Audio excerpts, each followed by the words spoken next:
Halo semua, di video kali ini saya akan membahas tentang aliran dana asing. Jadi MSCI rebalancing itu sudah selesai di akhir bulan Mei. Pertanyaannya, setelah rebalancing MSCI selesai, apakah ETF itu masih terus mengurangi bobot saham Indonesia?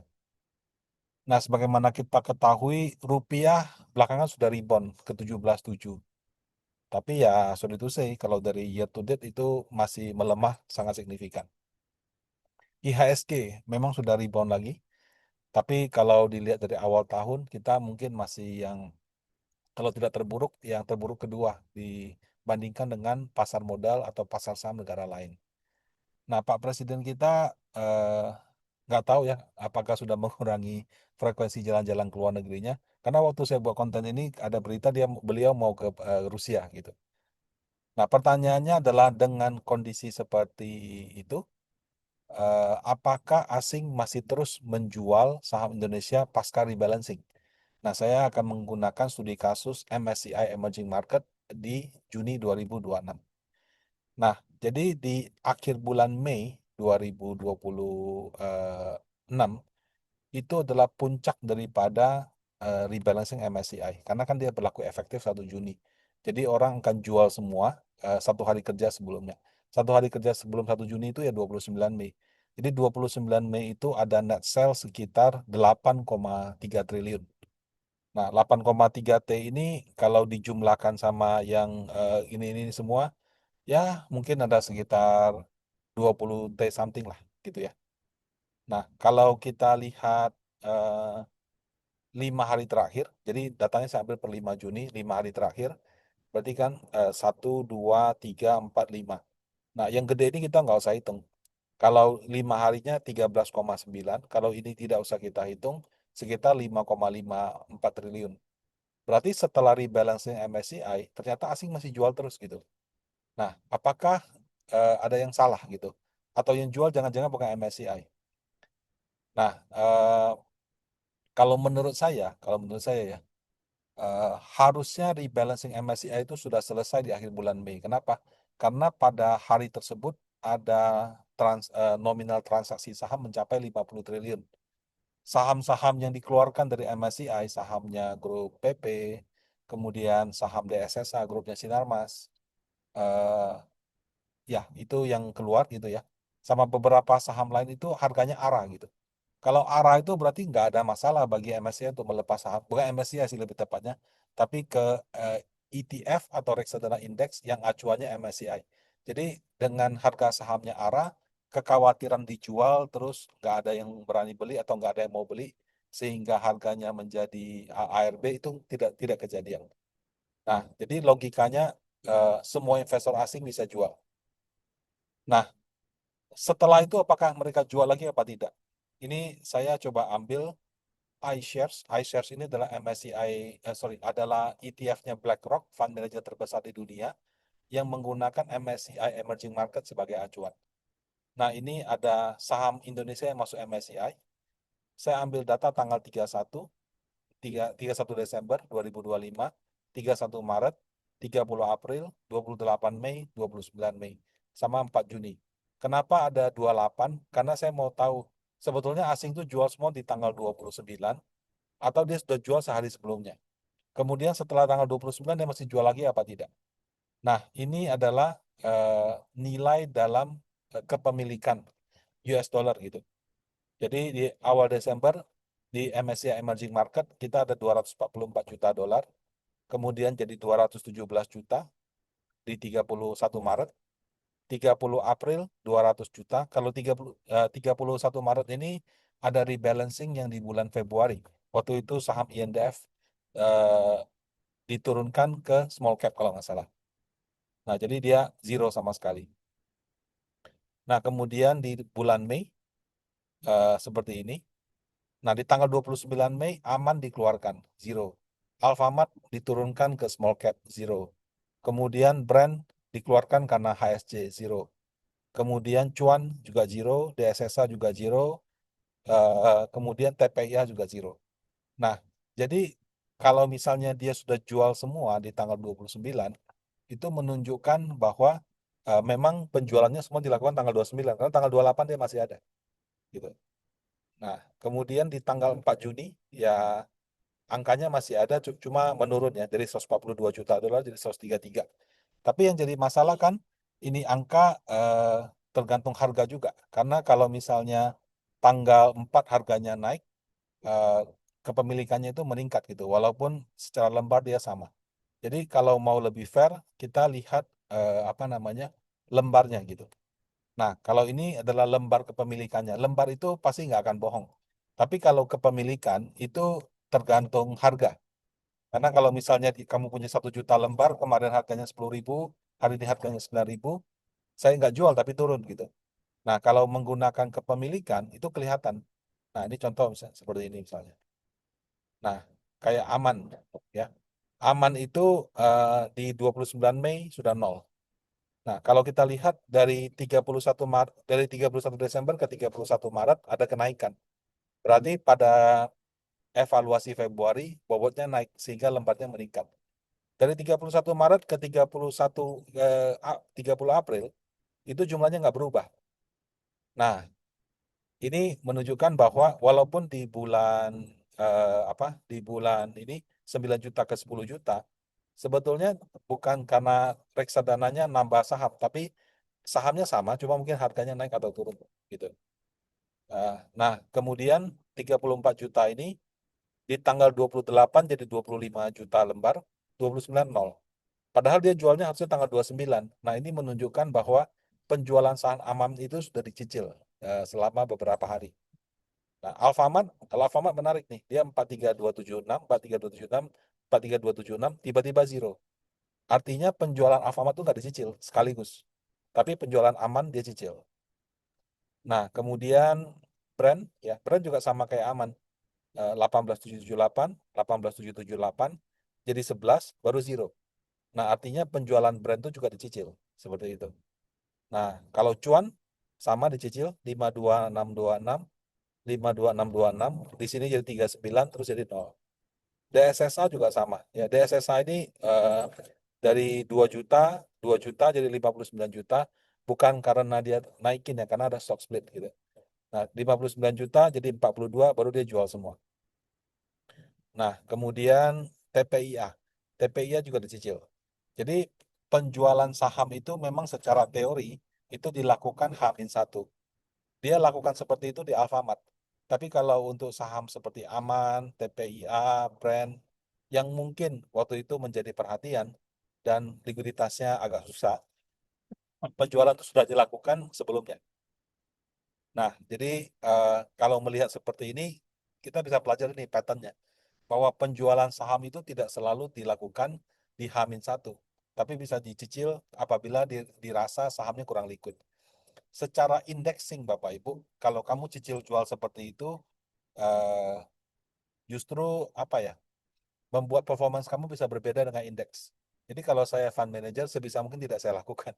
Kenapa? Karena kalau saya lakukan, performance saya akan beda dengan indeks. Saya akan prefer seperti Alfamart.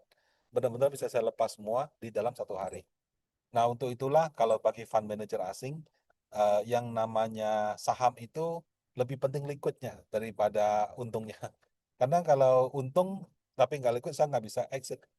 Tapi kalau dia liquid, saya bisa exit anytime, saya tambah anytime. Nah, yang asing kepengen tuh saham-saham yang seperti itu. Makanya buat mereka eh, free float, free float tuh kalau makin banyak menandakan saham semakin liquid. Itu sangat mereka pentingkan. Ketika data free float diragukan, mereka menjadi ragu sama Indonesia. Nah, kemudian kalau saya perhatikan Bapak Ibu, itu kan saham yang dikeluarkan. Bagaimana dengan saham yang tidak keluar gitu? Apakah lembar sahamnya sama? Kita lihat Bank BCA deh. Bank BCA 114 di Desember, naik jadi 131, 131, 131, 118. Nah, setelah itu tetap 118. Artinya BCA itu dia kurangin lembar sahamnya. Nah, kalau dikurangin artinya apa? Artinya bobot BCA menyusut di dalam MSCI Emerging Market. Bank BNI 35, 35, 35, 32. Nah, habis itu 32. Artinya dia sama kayak Bank BCA, bobotnya juga menyusut. Bank BRI 161, 161, 161, 146. Sama. Dia juga mengalami penurunan bobot. Bank Mandiri yang tidak berubah. 88, 88, 88, 88, dan 88. Nah, artinya weightingnya Bank Mandiri itu mungkin malah naik atau tetap sehingga lembar sahamnya nggak diutak-atik. Sementara kalau Bank BCA, Bank BNI, Bank BRI itu mengalami penurunan bobot di dalam MSCI.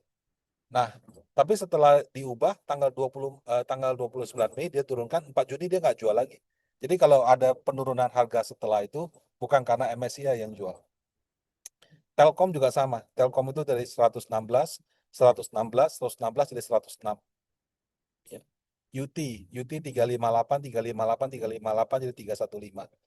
Nah, jadi memang kecuali Bank Mandiri ya, kecuali Bank Mandiri, basically semua saham Indonesia itu sama ya benar, cuma Bank Mandiri doang. Jadi kecuali Bank Mandiri, semua saham Indonesia itu mengalami penurunan bobot. Oh, sorry, kecuali Bank Mandiri dan Goto ya. Jadi Goto itu lembarnya tidak berubah. Nah, Bank BNI Bank BNI berubah ya, sorry ini agak salah. BNI berubah ya. BNI turun, BRMS ya, BRMS tidak berubah. Jadi sorry saya revisi ya. Selain Bank Mandiri, BRMS sama Goto ya. Basically itu mengalami penurunan bobot ya. Kalau Bank BNI, sorry saya salah lihat, 35, 354 jadi 32510. Turun tapi sedikit gitu. Nah, kenapa bobot mereka turun? Bisa karena banyak hal gitu ya. Jadi mungkin pada saat dihitung di cut off, harga saham mereka rendah sehingga ketika dihitung ulang bobotnya dalam MSCI semakin kecil. Bisa juga karena sebetulnya enggak gitu. Cuma mungkin mereka buyback kebanyakan, saham treasury-nya dikurangin dari free float. Nah, dengan kelipatan yang baru, free float-nya akan semakin kecil. Jadi yang selamat dari sini cuma Bank Mandiri sama si Goto dan BRMS gitu. Nah, eh, jadi penurunannya itu apakah karena data 1%? Mungkin saja data 1% dipakai, tapi saya lihat dia pakainya lebih ke grupnya Pak PP sama grupnya MNC. Jadi beberapa saham grup MNC sama grupnya Pak PP, mungkin setelah dipakai 1%, free float-nya jadi jauh lebih kecil. Sehingga walaupun angkanya masuk, tetap dikeluarkan. Sementara kalau saham yang lain, rasa-rasanya sih lebih karena saham treasury aja sih. Karena kalau saham treasury memang dianggap tidak free float. Nah, kalau data 1% kepemilikan itu menurut saya masih diperlakukan secara subjektif gitu. Jadi bisa saja tetap dimasukkan untuk beberapa case, di beberapa case tidak dimasukkan. Jadi memang sesuai dengan kalimat dari MSCI-nya, mereka may use. May itu artinya mungkin akan dipakai, mungkin tidak, begitu. Nah, yang saya perhatikan adalah setelah mereka jual di 29 Mei, apakah jual semua karena dikeluarkan atau jual sedikit karena bobotnya turun, tanggal 4 Juninya sama persis. Artinya penjualan setelah 29 Mei sudah bukan penjualan oleh index fund. Tapi kalau misalnya asing masih jual, berarti yang jual itu adalah active fund gitu. Nah, active fund itu beda sama eh, passive fund. Kalau pasif itu yang ngikutin aja bobotnya daripada MSCI. Kalau kayak iShares itu dia berkomitmen. Pokoknya MSCI bilang apa dia ikut. Jadi BlackRock itu dia nggak mau pusing-pusing. MSCI bilang saham apa masuk dia beli, saham apa keluar dia juga jual. Bobotnya berapa dia sesuaikan. Jadi dia nggak banyak pilih-pilih. Tapi saya pernah lihat beberapa fund yang lainnya seperti Franklin Templeton atau beberapa yang lain itu ternyata enggak gitu. Saya bahkan pernah lihat satu ETF yang emerging market MSCI, saham Indonesia cuma ada Astra, yang bahkan Bank BCA nggak ada gitu. Jadi ada fund manager yang aktif, ada juga maksudnya fund manager yang tiru persis, ada juga fund manager yang ya mungkin dia nggak terlalu tiru persis gitu. Nah, kalau fund manager yang aktif, maksudnya bukan index fund ya, bukan ETF, mereka lihatnya lebih ke story, lebih ke valuasi. Dan dalam hal Indonesia, mereka juga lihat ke trust ke pemerintah dalam menjalankan fiskal. Nah, apa hubungannya gitu loh, fiskal dengan aktif gitu. Nah, kalau bagi fund manager aktif, kan mereka modalnya dolar. Dolar itu dia invest di Indonesia, waktu dikembalikan kan mau jadi dolar lagi. Berarti waktu dia bawa dolar ke Indonesia, dikonvert jadi rupiah, kemudian dia investasi, Nah, rupiah tersebut nanti akan dikonvert jadi dolar waktu dia tarik kembali ke negara asalnya. Kalau negara kelola fiskalnya nggak baik, fiskal itu maksudnya apa sih? APBN, Bapak Ibu. Jadi antara pendapatan sama belanja defisit, defisit tidak apa-apa, banyak negara defisit, tapi defisitnya terlalu besar angkanya. Nah, apabila angka defisitnya terlalu besar, ada kecenderungan mata uang negara tersebut akan melemah. Nah, ketika mata uang negara tersebut melemah, itu menjadi resiko tersendiri. Nah, sehingga kalau misalnya mereka melihat bahwa, waduh, ini negara kalau kelola fiskalnya sembarangan, pada waktu saya tarik uang saya, dolarnya sudah berapa, saya malah uangnya rugi banyak dari kurs gitu. Nah, jadi itu menjadi perhatian bagi mereka. Nah, kalau dibilang kalau valuasi mahal, kita punya harga saham itu pada waktu turun-turunnya kemarin bahkan lebih murah daripada waktu pandemi COVID, padahal nggak ada yang lagi pandemi gitu. Nah, jadi memang masalahnya adalah trust ke pemerintah itu tidak ada karena tata kelola pemerintah yang tidak mencerminkan praktek profesional yang baik seperti itu. Nah, kalau kita lihat secara bobot nih ya, tadi kan kita lihat US dollarnya berapa, lembarnya berapa. Nah, kalau ini persentase bobotnya, 31 Desember itu kita masih 1,15. And then di Maret ada Indofood dikeluarkan jadi 0,91. Di 30 April ini nggak ada review apa-apa, tapi karena harga sahamnya turun 0,74. Di review bulan Mei dikeluarkan banyak saham, ada 6 kan, Aman, Alfamart, Brand, TPIA, Cuan, eh, dan apa dan saham perbankan juga diturunkan bobotnya kayak Bank BCA dari dia 20 0,21 jadi 0,12. Bank BRI 0,13 0,08.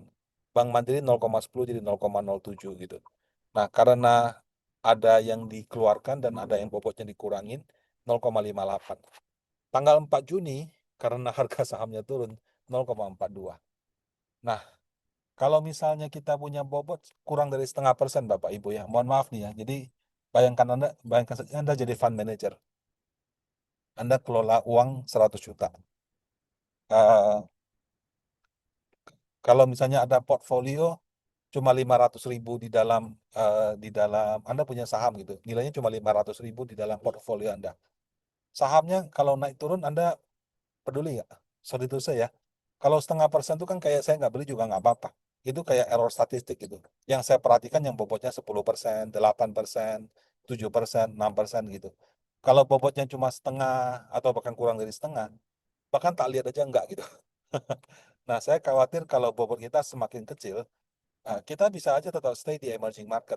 Tapi menjadi apa namanya?